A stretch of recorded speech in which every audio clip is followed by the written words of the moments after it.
All right, man, peace. So now we're coming down the stretch of the NBA regular season, and teams are starting to jockey for playoff seeding position.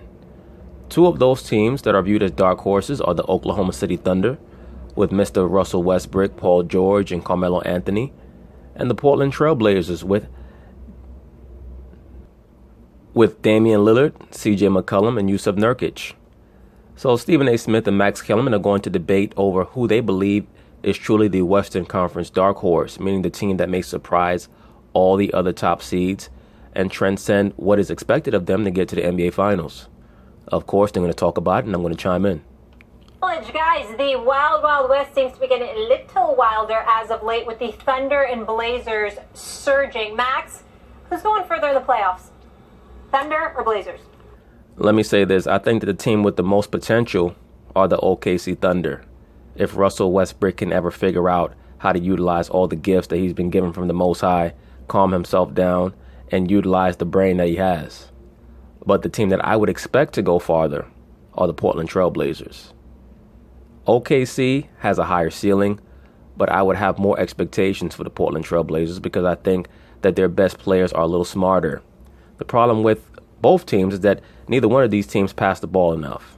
The Thunder, and I've been spending all year saying, look, this is really, after the early part of the season, a two-team race between Golden State and Houston, and I still believe that. But in the playoffs, the Thunder present the biggest scare, challenge, unless Kawhi comes back and everything's perfect with the Spurs. The Thunder are the biggest threat because, yes, Roberson's down. And by the way, that's a great point. If Kawhi Leonard comes back, that's going to put a monkey wrench in a lot of different teams' game plan.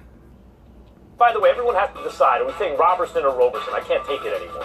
But the point is, yes, he's gone, but with him goes a shot from the outside that no one even has to pay attention to. Steven Adams is probably the best physical force at big man in the NBA right now at the 5 position.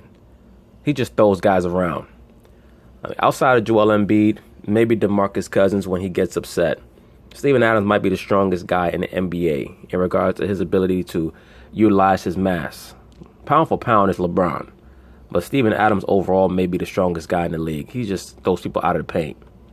And sure, their rotation's not going to be as deep as many. They're top heavy.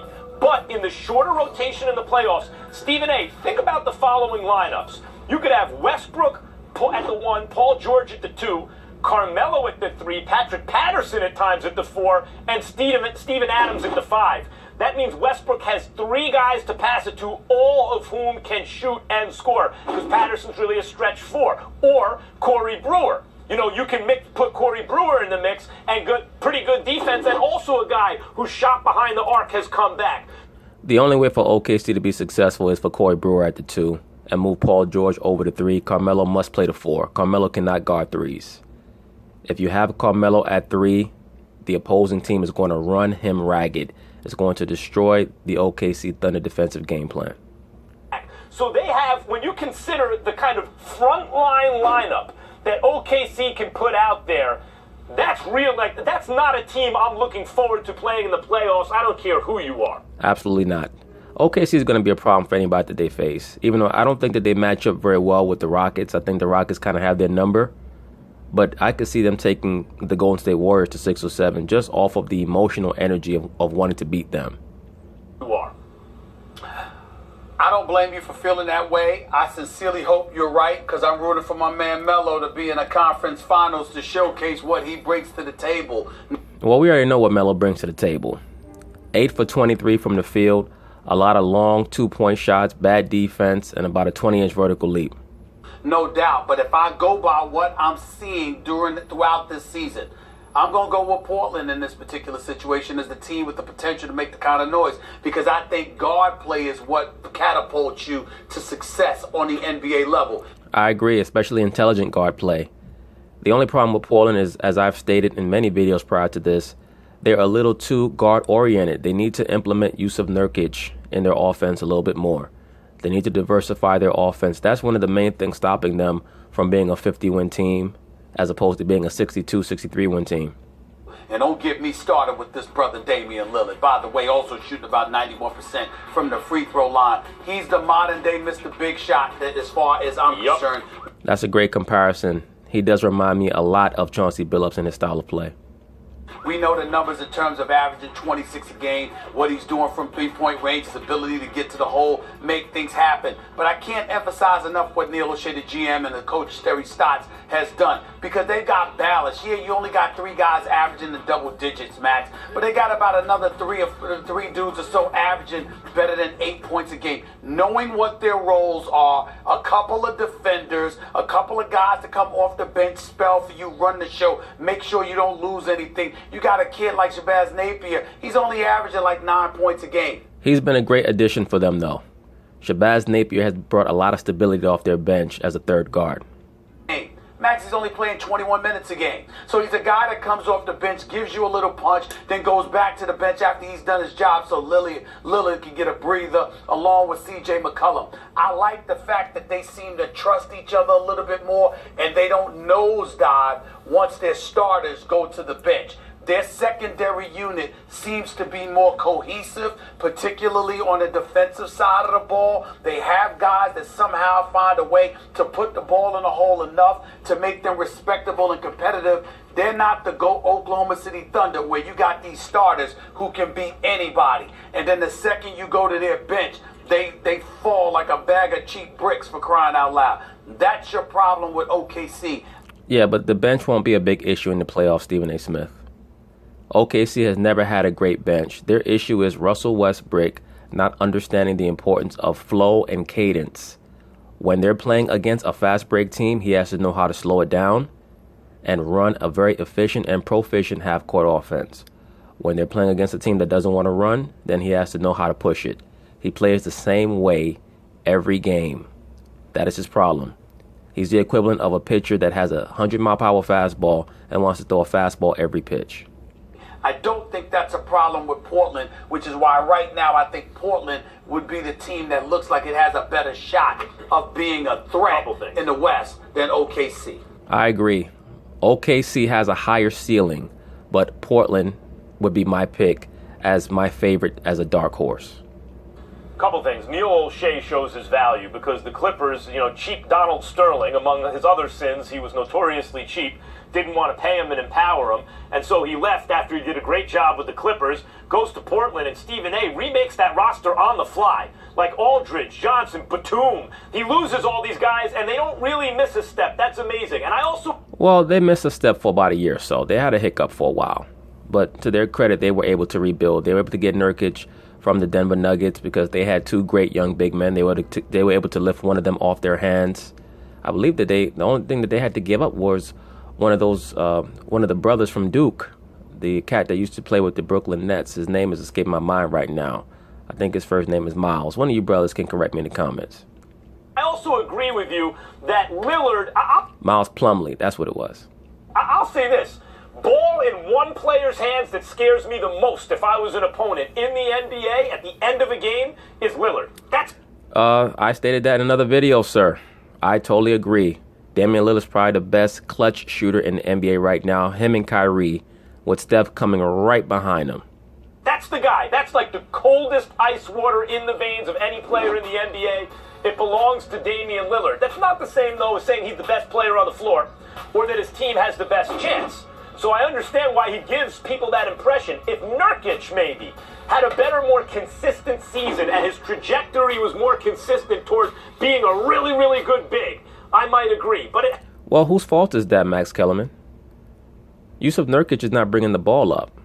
So if you want him to be more consistent, that's a Damian Lillard and a C.J. McCollum issue. That's why I state they're a little too guard-oriented for their own good. They remind me a lot of the late 80s Pistons with Isaiah Thomas and Joe Dumars. And just like those Pistons, when Isaiah Thomas was averaging 22 and 13 assists, they were not going as far in the playoffs as they did when he decided to scale it back, average about 18 and 9, and move the ball and share the wealth. That is what Portland's going to have to do to be successful.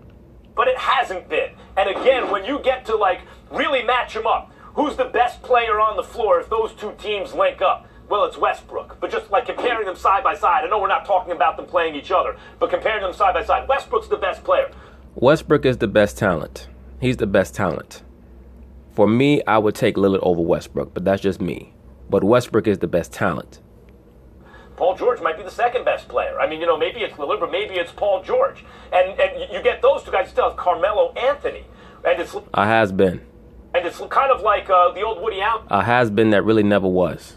Woody Allen line was swatting a fly with a Buick. But Carmelo is a catch-and-shoot shooter. He can do a lot more than that. But he can... Well, he could do a lot more than that about 10 years ago, when the NBA was much more half-court oriented and physicality oriented.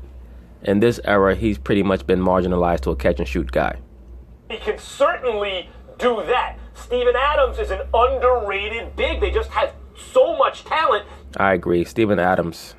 If Steven Adams was on Golden State, that team would be an 80-win team because he would be so perfect on that squad. And it's pretty well distributed in terms of who does what on the team, the defined roles on the team.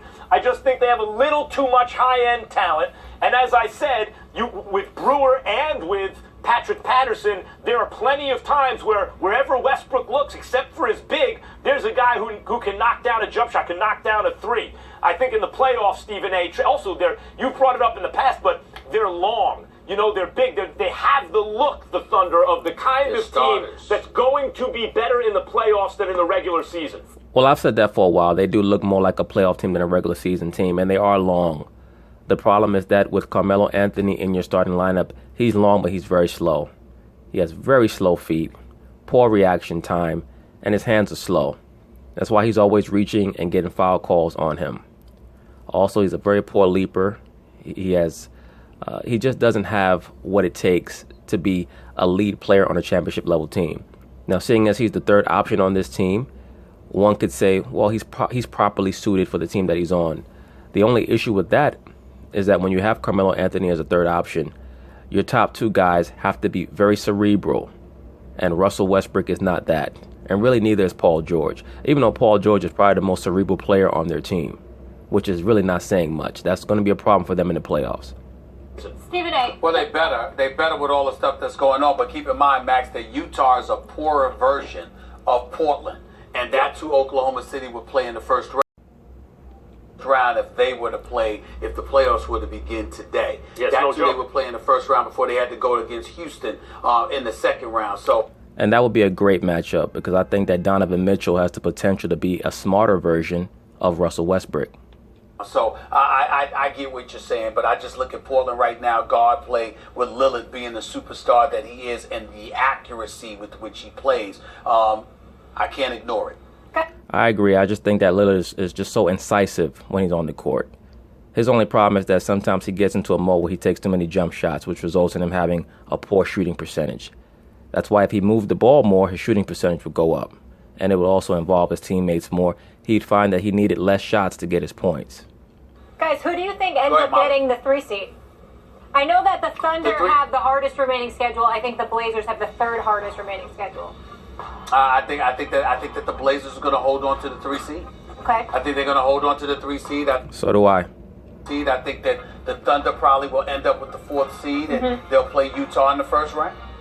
Yeah, I think that's probably right, but I think the Thunder are the team that is going to scare some people once the playoffs start, much as they did, although maybe not to the extent that they did the year that Golden State won those 73 games and wound up. And if you're Golden State, you want the Thunder to get that 4 seed because that means they will play the Rockets in the second round. Wound up losing to the Cavs. Remember how close the Thunder came to beating them. The Trailblazers would not give the Warriors as much of a problem because they actually want to be the Warriors. So the Warriors would just out-warrior them. Because they were just like the longer, bigger, more athletic team. They have a similar kind of look to that Thunder team in certain ways. And they play each other on Sunday, so that'll be a good one as well, guys. We will leave it there, though, coming up. But anyway, that's it on that. We'll see what happens when the playoffs start, but it should be very good, especially in the first round. But anyway, peace.